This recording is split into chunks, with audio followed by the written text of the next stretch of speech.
Unkosi Ngiphile Ngcobo uthi kubhlungu kakhulu emndenini njengoba nomama wakhe esekhulile. Uthi ngonyaka odlule ngomfumfu bangcwaba ubabekazi wakhe owashona ngosuku olulodwa nodadewabo. Uthi bathola izibuko zikadadewabo nokwenza basola ukuthi nguyena lona owabe eshisiwe. Ngabe sengizwa ngomunye wegenge ngizwana naye ukuthi kwatholakala nezibuko endaweni lapho kuyesigameko intombazane indayitholakala.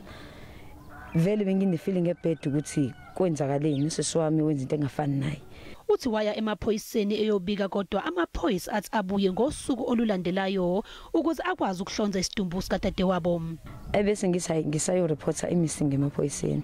Mangifika emaphoyiseni afika athi amaphoyisa loya muntu ngekwazi ukumbona ushile. Ngithi mina no ngicela ukuyobona ngeke ngikwazi ungaboni makuyena.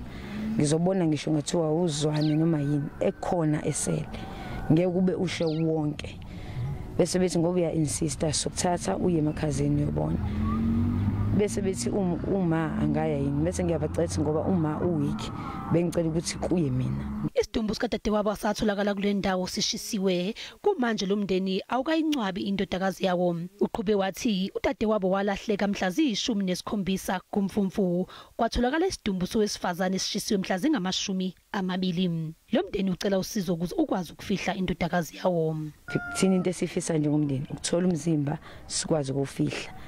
Okunye asene ndaba sesilimale kakhulu ngoba sihleli kuyimanje asenzile ngisho inhlambulo kaMamkhulu wethu owashona kanye naye usisi wami ngosuku olulodwa.